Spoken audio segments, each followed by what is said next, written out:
Love what you hear? Be sure to check us out on Patreon at patreon.com/finishthefight for exclusive episodes, insights, and even our D&D adventure. If you're an athlete, you know the greatest motivator of all is the fear of letting your teammates down. After all, a team is only as good as its weakest link. So you owe it to those wearing the same jersey as you to be your best every time you step on the field. That's why there's no vape in team. When you vape, you can expose your lungs to toxic chemicals that can damage your lungs. If you're a step behind, the team's a step behind. Brought to you by The Real Cost and the FDA.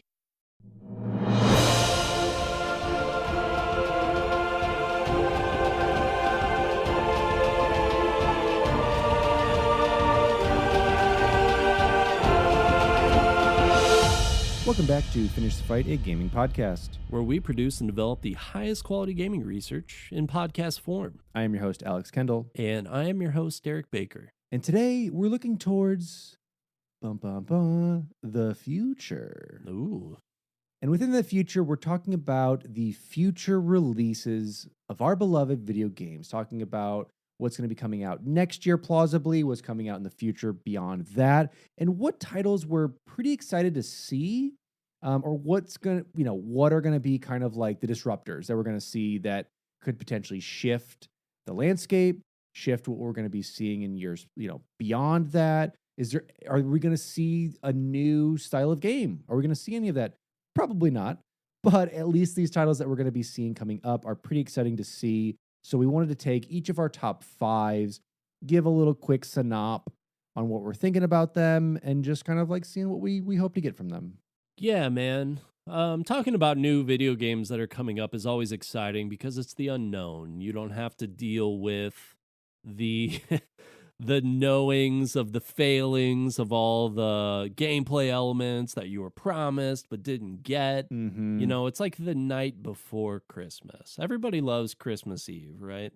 Exactly. It's that suspense. We've still, some of these we've seen some trailers for, whether it's been a couple years ago or more recent. We haven't seen any of the bugs yet because we haven't seen the game yet. So we're still Right. being like, ooh, keeping those like rose-tinted glasses on. These are like all masterpieces lying in wait, I'm sure. Yes. So I'm going to go ahead and open this one up with one that I think might be a little controversial, to be honest, because people have mixed feelings, I think, about the way that Nintendo's been bringing back some of these older games. But Okay. Paper Mario Thousand Year Door, the one that I am excited for coming up.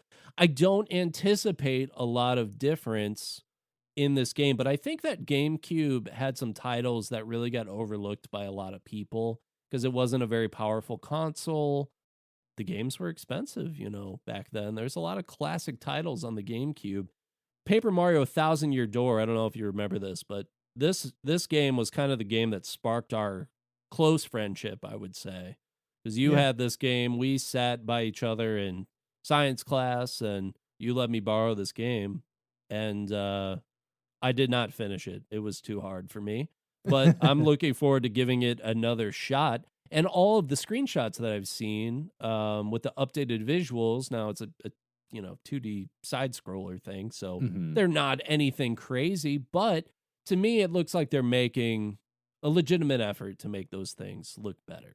Yeah, and that's definitely one that's on my list, as well as one that's actually coming out this year, which is the Super Mario RPG, another game that I lent out to another friend that kind of built that bond with it. And Alex, that's what I'm saying. But I never beat this one either. So I am excited to relive a lot of these childhood games and play them and not beat them again, but at least I get to play them for a little bit. Well, So the there's Paper that Mario option. games, those first two were just really great and really just a different overall tone, I think, than the rest of the Paper Mario series, where they tried to do too many things. Thousand Year Door had, I think, a good amount of carryover from that first Paper Mario, which is all-time top tier N64 game and definitely the best in the series, but Thousand Year Door, one that I think will be cool for players to revisit that maybe got to play Paper Mario on the N64 virtual console on the Switch. If you played that, you can move to the next one in the series. Exactly. Well, I mean, I'm going to jump over to more of an indie title for my first, and this one is Animal Well. It Mm. is a cool pixelated wonder rendered in intricate audio and visual detail. It's a very fun, I guess you call it a Metroidvania in a style, but it is from, at least production wise, going to be produced and released from Big Mode, which is actually Video Game Donkey's production company. Big Okay. YouTuber who does a lot of very cool and funny reviews. He started up a production company. This is one of the first titles that's going to be coming out. That'll be on PC and I think Switch, I think. Mm. But it definitely looks like a really fun title that has a lot of exploration into it, a lot of different little power mechanics and just that very fun old school, 8-bitty art style in this kind of Metroidvania exploration style game, which I'm excited for. I'm excited for indies. I'm excited for new dev companies. I'm excited for that pool to keep widening, to kind of keep that competition started, and to just keep indie in a way and not get bought up by Daddy Microsoft eating up all the indie studios. I mean, if it's successful enough, I'm sure they'll still try. Yeah, exactly. I'm curious to see if he's going to do a video on it, kind of making fun of maybe his own game. So he's done a pre-video, and this is kind of Oh. the release to Big Mode. They did a promo for this, and honestly, he made me want to buy it. He's it's that good of actually talking about a genuine review, because and the thing is too is him not working on the game but being the production and release company. It's hey, I can review this kind of earnestly because I didn't work on it. I am producing it and selling it and then these things, but that's why we're investing in it. Yeah. No, that's definitely cool that, I don't know how objective you can really be when it's your own thing. You probably want to love it. Sure. But that'll be really cool. I'm excited for that one as well. Loving all of the game companies that are keeping this art style alive, because I think that Yes. it's a really great art style that I don't want to see disappear in gaming. And I think it just proves that video games don't have to be these, gorgeous, massive worlds, that they can be these really artistically specific style of games and still be successful. Yeah, I think that's exactly it. Is you can have these AAA studios that are making these titles that are just beautiful, that are just done so well. But yeah, living this art style that's really brought back by these indie titles. And look at these huge names that are doing it, like Undertale, that did it in basically almost like a story, like a visual story that has these little mini games into it, as well as all these other renditions of classic games coming back, like Galaga and all these other space shooters that are getting more of a rendition, a more polished rendition from these new indie titles. Yeah. Classic Galaga will always be my go-to arcade game. Oh yeah.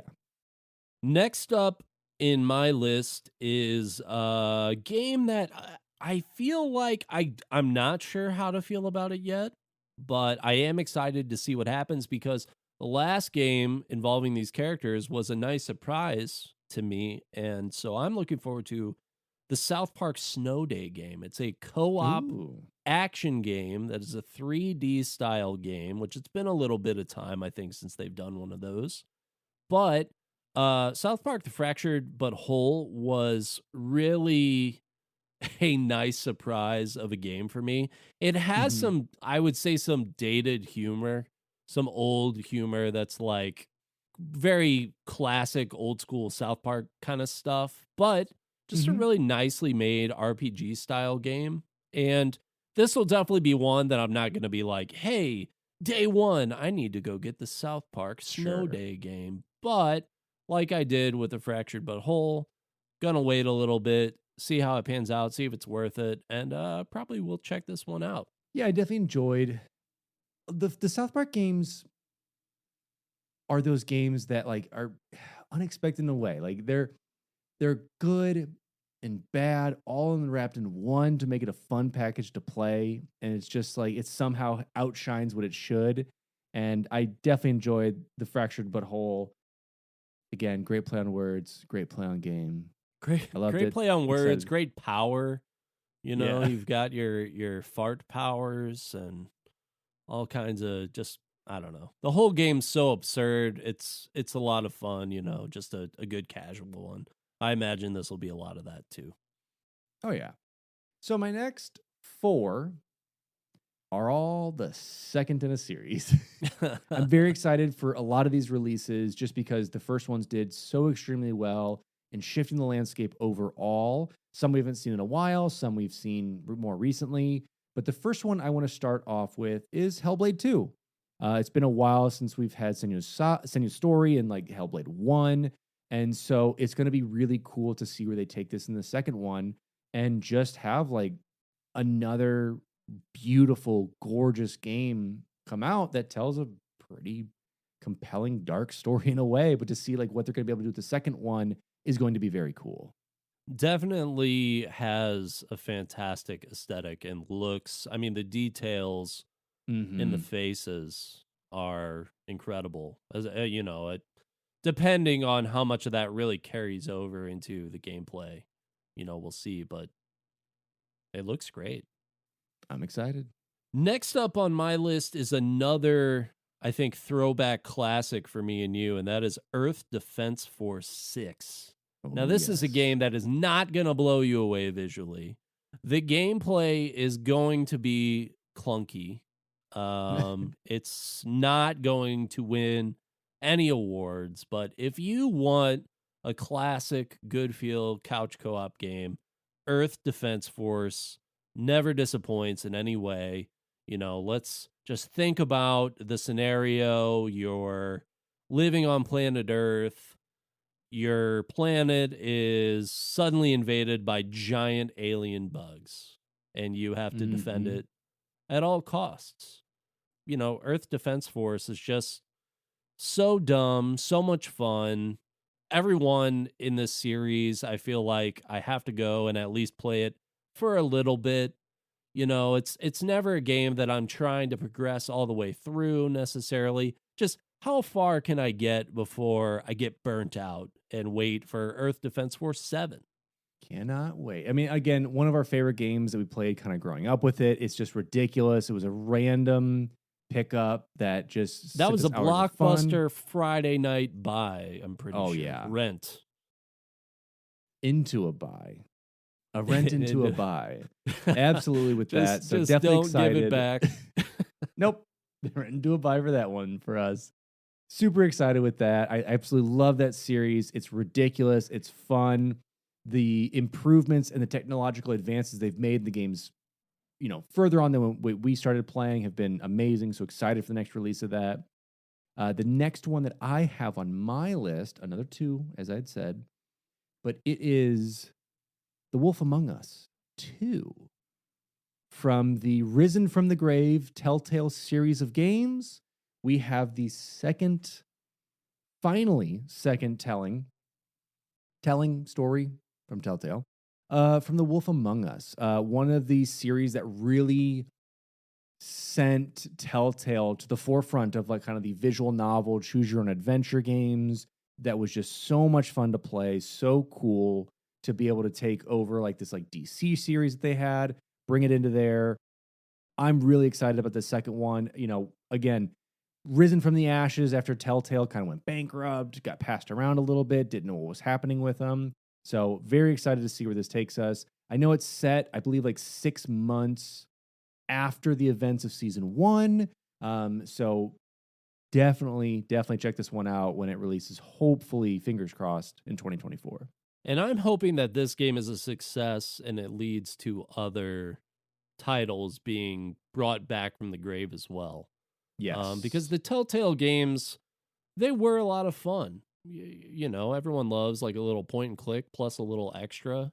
You know, I feel like they did a great job for the most part trying to tell good narratives within existing worlds. And they were, I don't know, it was just like such a sudden thing that they were done because they had all these other titles in the works.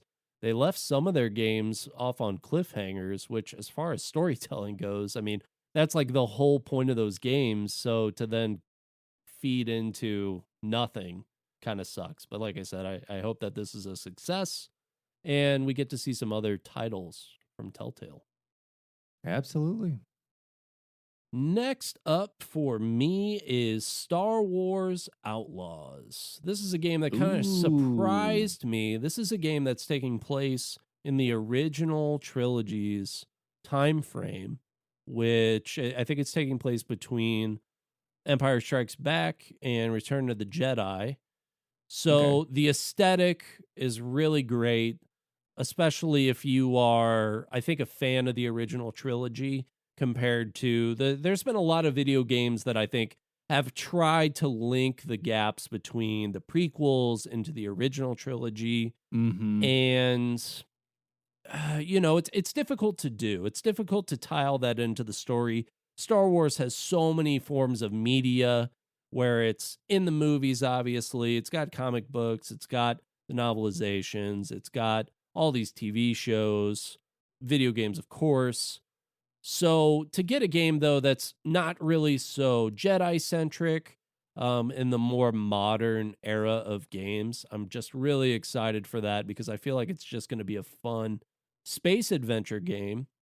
And I think we need more space adventure games because there haven't been enough, right? I say that sarcastically, but this one looks really good to me. It looks like something that's not going to try and do too much. The Star Wars world is solid, and so I think that this will be a really good game. I think Ubisoft, for all the love-hate they have with the fandom, for the most part, produces maybe not always the most exciting content, but some really great AAA games. Yeah.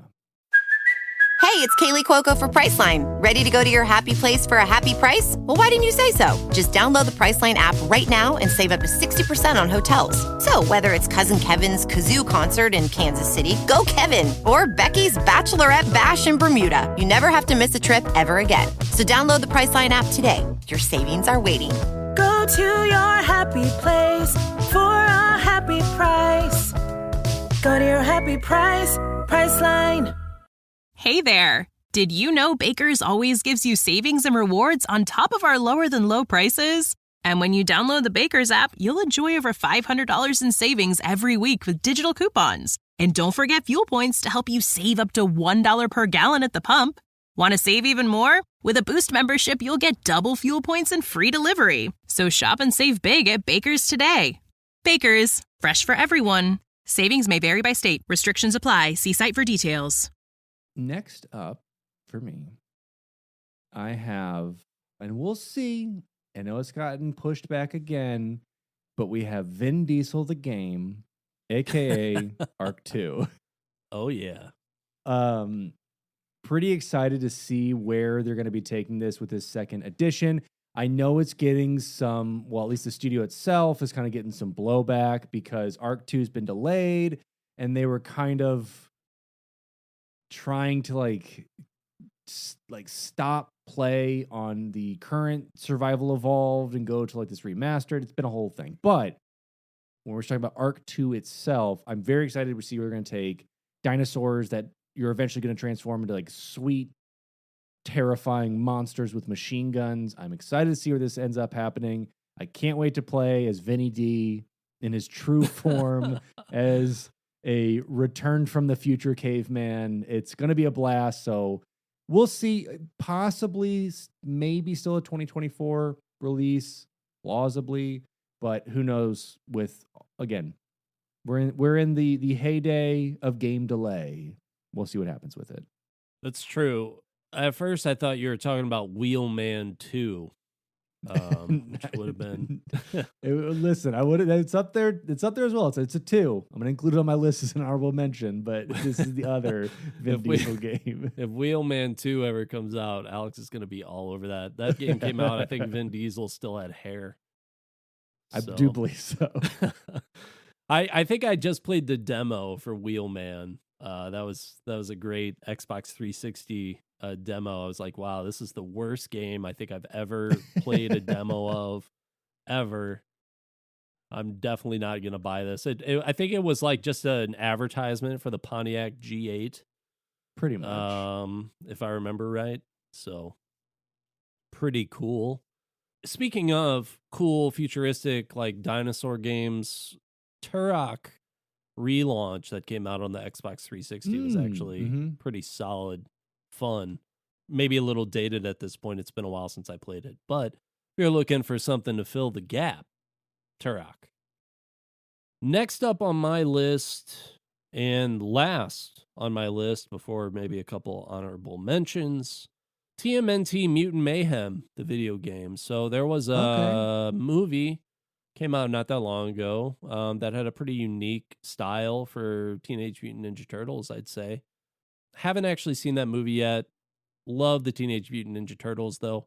These were some of my favorite games growing up. Manhattan Project for NES, still one of my all-time favorites. If you are able to pick up the classic collection for the Ninja Turtle games, I definitely recommend doing that because that's part of that bundle. Just a good classic arcade feel with that. Always love when you're able to mix it in with some couch co-op friend play as well, because it's games like this that, in my opinion, invite everyone to play. That it doesn't matter if you're a veteran gamer, a new gamer, casual gamer, someone that hasn't played video games in 20 years. And the Ninja Turtle games are always really great at doing that. Those side-scrolling beat-em-ups. Not a lot is known about Mutant Mayhem specifically, but everything that they've done, in my opinion, for the TMNT series has been at least solid, maybe with the exception of that Xbox 360 release for the movie.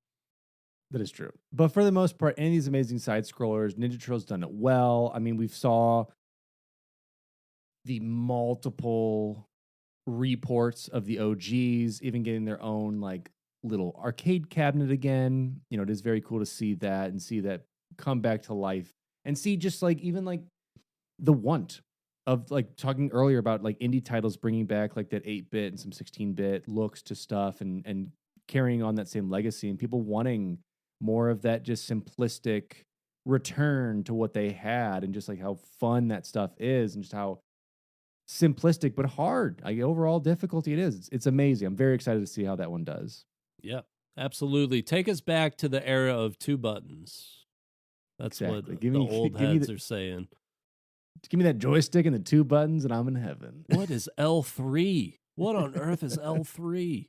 You got to click in that left stick. Oh my God. That's too much. That was me 20 years ago.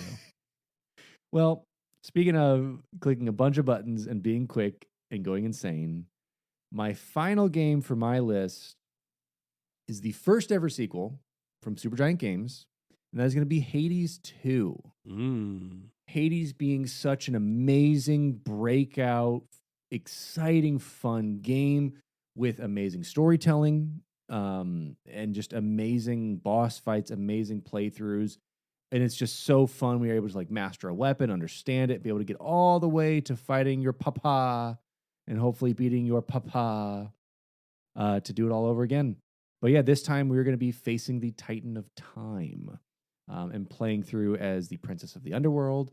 And it looks to be like such an exciting sequel to it. I mean, even if you give me the same game, give me a few different enemies, give me some different punches, some different kicks, I am so excited to play through this again. It is such an addicting pickup.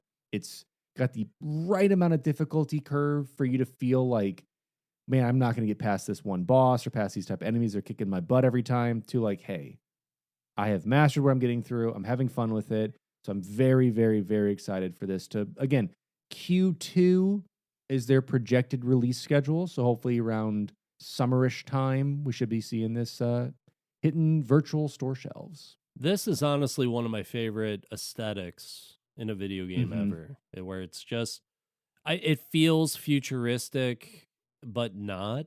You know, it's got like that anime vibe, obviously, and then but the glow of everything is really fantastic. A lot of fun. Definitely excited for that one too. Yes. So I had 2 honorable mentions. They were going to be part of my 5, but I felt like that was a little cheap because I think everybody's looking forward to these 2 games.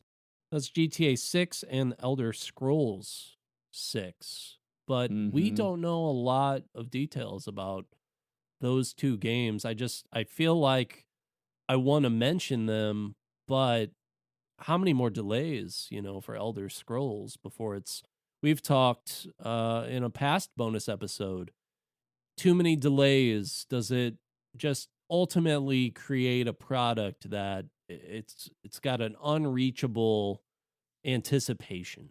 Yeah, it really does. It's kind of that thing that we had talked about. Like, are we kind of done with them? Has it been so long and like been hyped up from either like the GTA 6 leaks or the one random PNG of an Elder Scrolls 6 background about 7 years ago Yeah. at this point? Like, do we really care? And that's I think the question that will plausibly be answered by that time. I mean, will I pick it up? It's a maybe. Whereas if you asked me 5 years ago, it probably would have been a yes. Elder Scrolls 6, that little screenshot that they did, I mean, that could have been a Civilization game to me. Yeah. Like Exactly. there's really nothing there that tells me anything about that. And yeah, I mean, excited for it. But then when you go back, I think, and really think about Skyrim, wonderful game. Love Skyrim, love playing it. But it wasn't without its issues too, that we sort of, I think, gloss over in our love of Skyrim because there's so many mods out there that fix things, and there's updates that make it more visually appealing, that you're able to mod in as well. But what kind of game will we be looking at with Elder Scrolls 6, when it comes out? Is it gonna be that game that has a bunch of those issues as well? And should we accept that? Has it hit that point? So still anticipating a great successful launch for Elder Scrolls 6, but it's not a game anymore that I am like, oh man, is there any news about this game? Am I, scrounging up every piece of information that I can? It's just like when it comes out, it comes out. And I feel a lot the same way about GTA 6. But it hasn't been that long since I played through GTA 5 on PS5. And it's obviously been a while since that game came out, and I hadn't played it since the 360. I really hope that they're able to add in some of the elements that they added in Red Dead Redemption 2 into that game, because I feel like as far as customization goes in the story, they really missed the ball on a lot of that stuff in GTA 5. And then Red Dead Redemption 2, even with Arthur, you were able to feel like it was your Arthur specifically, and put a little bit of yourself into that character.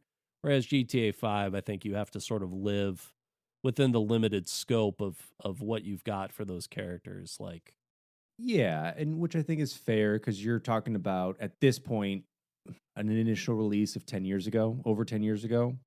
And so like seeing how games have shifted in that time frame, like you said, even from both Red Dead's and GTA 5 into the jump of hopefully GTA 6. I know it's rumored to be the most expensive game of all time, the most immersive game of all time, the largest game of all time. Time will tell, I suppose. And will people care? I don't know if people do. Like, I don't necessarily want a 400-hour game. that's I mean, I guess if you're going to take 15 years to produce a game, maybe I do, but it's an interesting conversation really to have. Is GTA 6 and Rockstar, has some of that hype really, like, have we moved on from the GTA series in a way where like 3 and Vice City and San Andreas and 4, I feel like all had a very specific feel that you couldn't get in a lot of video games. 5 had that too. But as more time goes on, you're able to get, I think, some experiences that are similar to it. I think GTA is always GTA, and I think Rockstar always makes really great, pretty games. So I do have confidence in them for that. but it's like, is GTA the game that everyone's like, oh man, I gotta have this? When we have seen, I think, a lot of recycled style gameplay from GTA, where it's, especially when it comes to combat, just kind of slightly move the reticle up, shoot someone in the head, and Yeah. it's relatively easy compared to some other video games. So, is there any fatigue there with that style? Or have they changed their style once more? Because there was a pretty, I think, significant jump from from San Andreas to 4 and from 4 to 5. Mhm. What kind of jump will we see to 6? Yeah, and I think that's the two biggest things people have asked for is just a more immersive combat system and also just a better walking and running system. Like being able to like I don't want to have to like tap my control stick if my character walks 20 feet. Yeah. Especially when you're like trying to like more so on the online, especially when we're talking about a lot of like the multiplayer maps that people would make. But trying to like walk along an edge or something and be like, okay, I just need to like maneuver just a little bit this way. And it's like, okay, step. It's like, no, now you've fallen off the building.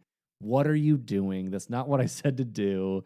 So again, there are a lot of video games where it feels like there's weights on the ankles or something, Yes. where it's just like, the upper body moves and then the lower body moves afterwards, and the momentum, it's like you're juggernaut for a minute. Like nothing is stopping you. Doesn't matter. And it's like, yeah, you sometimes you want that Pokemon top down. I've got 4 directions I can go. Give me that classic top down feel almost sometimes, rather than whatever that is, where you're just like, you're trying to go through a door and you overshoot the door. Now you're on the other side of the door and you try to sneak back in, but someone's standing in the doorway now. Yeah.